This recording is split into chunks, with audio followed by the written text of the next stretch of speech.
김종효의 신고 신저, 오늘장에서 신고가를 기록하고 있는 종목과 신저가를 기록하고 있는 종목 확인합니다. 에머슨 퍼시픽, 골프장 레저 전문 기업입니다. 이번 달 들어서 강한 상승세를 보여주고 있는 종목이고요.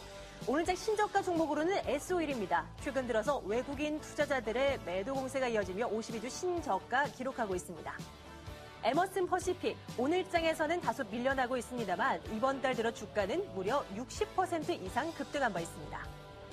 S-오일 52주 신저가 기록하고 있습니다. 73,500원으로 2.9% 오늘장에서도 또 밀려나고 있습니다.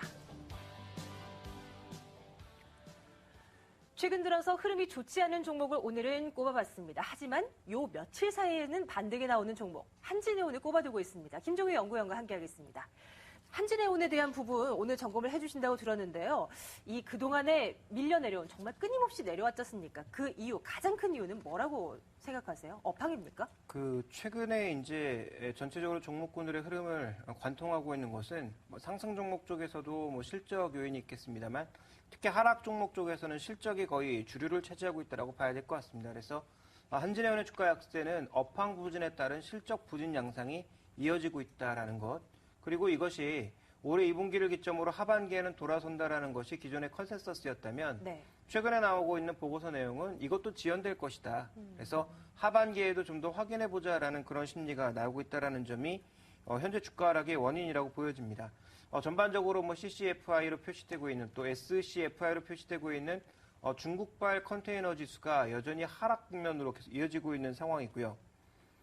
최근 들어서 이제 BW 같은 이 주가 연계 채권의 발행이 지속되고 있다라는 점, 그래서 향후 주가의 반등 시에 물량 부담이 존재하고 있다라는 점도 부담 요인이고, 그리고 대표적으로 이제 해운 업종이 최근 계속 자금 조달이 필요한 업종입니다.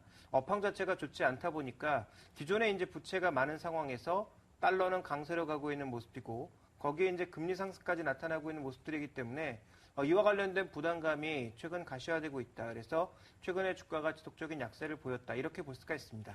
최근에 영구채 관련한 이슈도 부각이 되고 있던데 이게 뭔가요? 그 영구채라고 하는 게 일종의 채권이지만 만기를 제한 두지 않은 것이기 때문에 시장에선 회계 처리를 할 때 이것을 자본으로 인식합니다. 그래서 이제 영구채를 발행하느냐 발행하지 못하느냐 예. 어느 정도의 금리로 발행할 수 있느냐가 그 회사가 이제 좋은 회사인지 아닌지를 또 가늠하는 중요한 이슈가 되기도 하죠. 그래서 국내에서는 이제 연구체를 발행하기 위해서 노력하고 있는 회사들이 좀 많이 있는데요.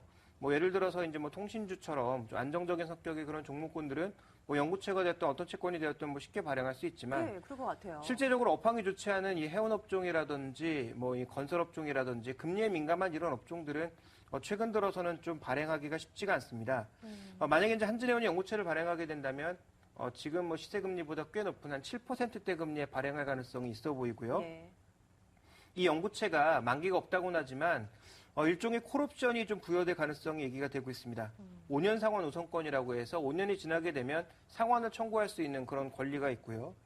만약에 상환을 못하게 될 경우에는 스텝업이라고 하는 조항에 의해서 금리가 한 3% 정도가량 추가적으로 올라가게 되어 있습니다. 그러니까 기존 5년 이후에요? 네, 5년 이후에 상환을 청구를 했는데 예. 그 청구를 받아들이지 않으면 추가적으로 금리를 더 올려야 된다는 거죠. 그래서 제가 보기에 지금 7% 금리도 굉장히 감당하기 어려운 금리인데 예. 발행 여부도 조금 불분명하지만 발행을 한다고 하더라도 추가적으로 이런 부담감이 남아있는 상황이기 때문에 현재 지금 이 영업 이익 보상 배율이 1배가 되지 않는 한진해운의 입장에 있어서는 이런 채권을 자꾸 발행하는 것은 부담 요인인데 또 발행하지 않으면 회사 자체의 업황이 흔들릴 수가 있으니까 네.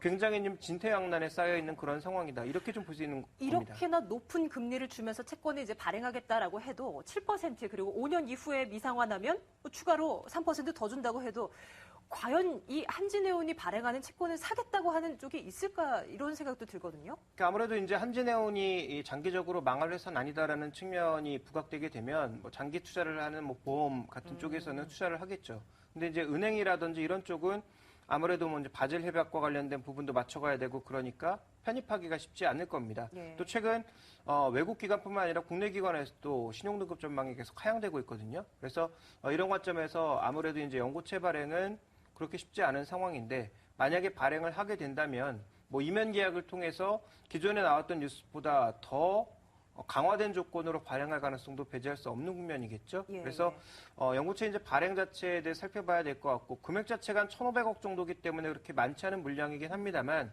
이것의 발행이 지금 당장은 뭐 좋은 양상으로 보여지더라도 장기적으로는 또 부담이 될 가능성은 충분히 남아있다 이렇게 봐야 될 것 같습니다. 이런 이슈들 가운데서 최근에는 한진해운이 조금은 반대에 나서는 모습인데요. 이것을 의미 있다고 좀 봐야 될까요? 이 투자 판단은 어떻게 내려야 되는 겁니까? 기존의 약재는 주가에 충분히 녹아있는 상황입니다. 그래서 투자하기가 정말 어려운 종목군들이 바로 오늘 급하게 내리고 있는 정유 관련주와 함께 이런 네. 해운주들인데요. 실제로 현대상상 같은 경우에는 다른 이슈가 너무 많고 또 STX 페노션도 마찬가지죠. 오늘 한가 들어가긴 했습니다만.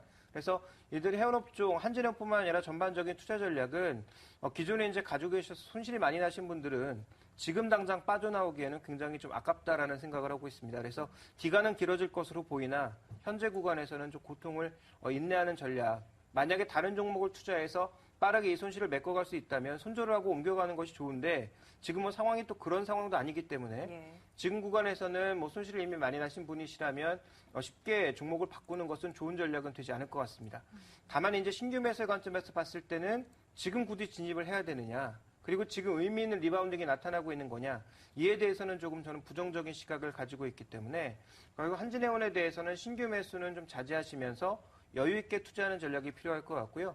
기존에 이제 물량을 가지고 계신 분들은 현재 구간에서는 쉽게 매도하는 전략보단 오히려 기간을 좀 더 늘려나가면서 업황 개선이 언제쯤 나타날지 여부를 살펴보시는 게 효율적인 전략이 되지 않을까 이렇게 판단하고 있습니다. 한진해운에 대해선 보유하고 있는 사람들도 그리고 신규로 접근을 하려는 사람들도 양쪽 모두 시간적인 여유가 필요해 보입니다. 한진해운 오늘 점검해봤습니다. 김종일 신고신저였습니다. 오늘 말씀 고맙습니다.